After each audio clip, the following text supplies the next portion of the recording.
प्रिय विद्यार्थियों, कल मैंने आपको वोल्टेज रेगुलेशन या वोल्टता नियामक के बारे में कुछ जानकारी दी थी और ये बताया था कि किस प्रकार एक दिष्ट कार्य से प्राप्त जो निर्गम वोल्टता होती है वो निवेशी वोल्टता के मान पर निर्भर करती है।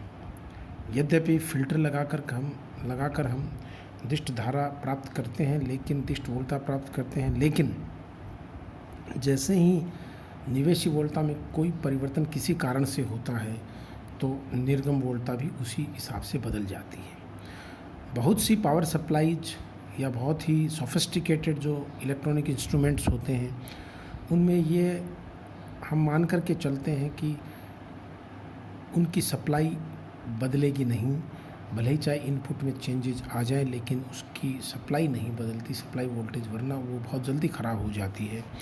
तो ऐसी जगह पर हम जीनर डायोड का इस्तेमाल करते हैं और किसी भी पावर सप्लाई या शक्ति प्रदाय का सबसे महत्वपूर्ण भाग, जो अंतिम भाग होता है, वो होता है वोल्टता नियमन या नियामक।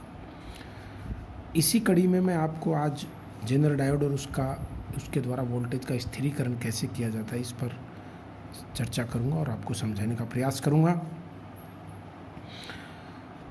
डायोड, जैसा मैंने पहले आपको बता दिया था, संधि डायोड, पीएन संधि डायोड, और पीएन संधि डायोड में भी कई प्रकार के डायोड होते हैं, जैसे light emitting diode, photo diode, zener diode, varactor diode वगैरह।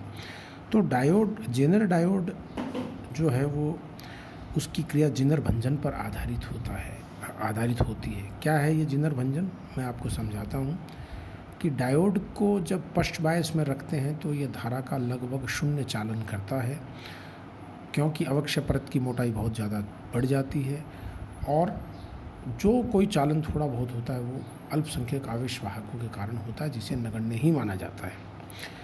लेकिन जब आप डोपिंग लेवल को हाई रखते हो, यानी अशुद्धि की मात्रा या उसका सांद्रता जब अधिक रखते हैं, तो डायोड की अवक्ष्य परत की मोटाई कम हो जाती है। ये बहुत ध्यान देने वाली बात है। ये सामान्यतः बच्चे उल्टा उत्तर दे के आते हैं कि जब अशुद्धि का लेवल बढ़ाया जाता है पी और एन प्रकार के अर्धचालकों में, और उसके बाद जब संधि डायोड बनाते हैं तो अवक्ष्य परत की मोटाई कम हो जाती है। फलस्वरूप जो उत्क्रम बायस वोल्टता जब हम आरोपित करते हैं तो विद्युत क्षेत्र का मान उच्च प्राप्त होता है, जिसके कारण जो आवेश वाहक हैं वो अचानक से अपने बंध तोड़कर मुक्त होते हैं। इस क्रिया को जिनर भंजन कहते हैं। इसे मैंने लिखा है, पश्च बायस में एक निश्चित उत्क्रम वोल्टता पर धारा यकायक बढ़ जाती है। उसका कारण यह है कि उस निश्चित उत्क्रम वोल्टता पर all of a sudden charge carriers blast होता है, और ये अलग अलग वोल्टता के लिए अलग अलग जेनर डायोड का निर्माण इसी प्रकार किया जाता है। बाज़ार में, मार्केट में जब आप लेने जाते हो तो आपको 1 वोल्ट से लेकर के कई 100 वोल्ट तक की जिनर वोल्टता के डायोड मिल सकते हैं, और प्रत्येक डायोड जितनी वोल्टता के लिए निर्धारित होता है उसी उत्क्रम वोल्टता पर वो धारा का चालन करेगा। ये जिनर डायोड की अभिलाक्षणिक वक्र है। आप देखिए, अग्र बायस का जो अभिलाक्षणिक वक्र है वो सामान्य डायोड की तरह है, जबकि पश्च बायस में एक निश्चित जिनर भंजन वीजेड वोल्टता के ऊपर धारा का मान यकायक बढ़ता है। ये रिवर्स बायस की करंट है, ये वीआर रिवर्स बायस का वोल्टेज है।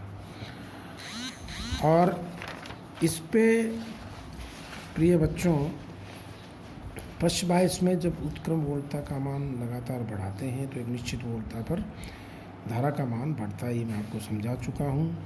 जब आरोपित वोल्टता का मान इससे अधिक होता है, यानी मान लीजिए आपने वीजेड वोल्टता का जेनर डायोड लिया जिस पर धारा का मान यकायक बढ़ता है, उससे ज़्यादा भी अगर आप वोल्टता लगाएंगे उत्क्रम में तो धारा का मान बढ़ जाएगा, लेकिन वोल्टता का मान स्थिर रहेगा। और यही जो कारण है कि इसका हम उपयोग वोल्टता नियामक के रूप में या स्थिरीकरण के रूप में करते हैं। परिपथ बहुत सरल है। ये अनरेगुलेटेड पावर सप्लाई है। मान लीजिए ये जो है एक दिष्टकारी का आउटपुट है जो तो लोड रजिस्ट मतलब फ़िल्टर के बाद जो आउटपुट मिल रहा है वो ये है, और ये लोड प्रतिरोध उससे पहले हम एक जेनर डायोड का इस्तेमाल करते हैं। RS यहाँ पर इस का कुल प्रतिरोध है, जिसको हम स्रोत प्रतिरोध भी कह सकते हैं, और ये जेनर डायोड का निशान है। ये जेनर डायोड को हम पैरेलल में लगाएंगे लोड प्रतिरोध के, इसलिए इसको शंट जेनर भी कहते हैं। मैंने आगे लिखा भी है कि चित्र के अनुसार दिष्टकरण के पश्चात फिल्टर का उपयोग करते हुए प्राप्त वोल्टेज जो यहाँ है को जेनर डायोड के सिरों पर लगाते हैं। इस जेनर डायोड को लोड प्रतिरोध RL के समानांतर क्रम में लगाते हैं, इस कारण इसे शंट जेनर डायोड नियामक भी कहते हैं। ये आप देख सकते हो, जेनर डायोड को मैंने लोड प्रतिरोध के पैरेलल में लगा दिया है। ठीक है, अब लोड प्रतिरोध RL को परिवर्तित करके हम जेनर डायोड में प्रवाहित होने वाली सीमांत धारा का मान नियंत्रित करते हैं। इसके क्या मतलब है कि जेनर डायोड में ठीक है उत्क्रम वोल्टता के ऊपर धारा एकाएक बढ़ जाती है, लेकिन आपको मालूम है कि जब धारा किसी युक्ति में प्रवाहित होगी तो I²R के हिसाब से वो ऊष्मा जरूर उत्पन्न करेगी। इस कारण प्रत्येक जेनर डायोड की एक लिमिटिंग वैल्यू होती है करंट की, कि उस लिमिटिंग करंट से ज़्यादा अगर आपने करंट उसमें फ्लो करवा दी तो फिर वो उसको नुकसान पहुंचाएगी, उसको ख़राब भी कर सकती है। तो इससे बचने के लिए हम लोड रेजिस्टेंस जो वेरिएबल है उसको इस प्रकार से नियंत्रित करते हैं कि वो एक अधिक से ज़्यादा एक निश्चित मान से अधिक धारा उसमें से प्रवाहित ना होने दें, और उसके अकॉर्डिंग इसका सिलेक्शन करते हैं। इसलिए मैंने लिखा कि लोड प्रतिरोध RL को परिवर्तित करके जेनर डायोड में प्रवाहित होने वाली सीमांत धारा का मान हम नियंत्रित करते हैं। तो अब आप देखिए कि अगर किसी प्रकार का इनपुट में चेंज आएगा यहाँ पे, तो उसके अकॉर्डिंग आउटपुट चेंज होगा अनरेगुलेटेड पावर सप्लाई का। लेकिन जेनर डायोड जब रिवर्स बायस में VZ से ज़्यादा, ये इनपुट वोल्टेज VI मानूंगा मैं यहाँ पे, ये VI अगर इस VZ से अधिक होगा तो ये धारा का चालन करेगा और अतिरिक्त धारा इसमें से प्रवाहित होगी और इसके सिरों पर वोल्टता निश्चित हो जाएगी। वो इस वोल्टता हमें आउटपुट के रूप में प्राप्त होगी। अर्थात भले ही चाहे इनपुट वोल्टेज में किसी भी प्रकार का कोई स्पाइक आए, कोई परिवर्तन आए, इस जेनर के कारण आउटपुट वोल्टेज हमेशा फिक्स रहेगा, जो कि हमारा मुख्य उद्देश्य है। तो अगले पेज पर मैं आपको थोड़ी सी मैथमेटिक्स इसकी बता देता हूँ कि जेनर डायोड पर जब आरोपित वोल्टता इसकी भंजन वोल्टता से अधिक होगी तब यह वोल्टता नियमन करेगा। यानी इसका मतलब क्या है कि हमें ये निश्चित करना होगा कि यहाँ जो आउटपुट आ रहा है, जो कि जेनर के लिए इनपुट है, वो इसकी उत्क्रम वोल्टता VZ से अधिक होना चाहिए। ये हम पावर सप्लाई की रिक्वायरमेंट के हिसाब से तय करते हैं। मान लीजिए मुझे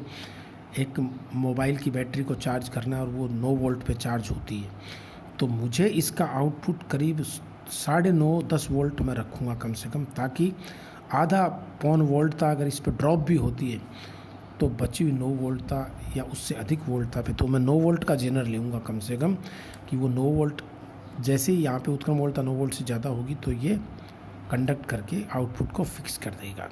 ये मुझे विशेष ध्यान रखना होता है। तो ये बात मैंने यहाँ बताई है आपको कि जेनर डायोड पर जब तक आरोपित वोल्टता इसकी भंजन वोल्टता से अधिक होगी तब तक ये वोल्टता नियमन करेगा, और इसमें जो धारा IS है जो स्रोत में सोर्स से आ रही है वो हो जाएगी VI माइनस VZ/RS किरचॉफ के नियमानुसार, और VZ का मान हो जाएगा VI माइनस IS/RS। यही वोल्टता निर्गम सिरों पर भी हमें प्राप्त होती है। अतः और आप देख सकते हैं IS बराबर IZ प्लस IL। तो IZ बढ़ती जाएगी, अगर किसी तरह का इनपुट चेंज होगा तो IS बदलेगी, IS बदलेगी तो IZ बदल जाएगी, लेकिन IL का मान ऑलमोस्ट कांस्टेंट रह करके हमें निर्गम वोल्टता फिक्स मिलेगी। यही वोल्टता नियामक का सिद्धांत है। अगर कोई इसमें मुश्किल हो तो आप मुझे व्हाट्सएप पे पूछ सकते हैं। Thank you.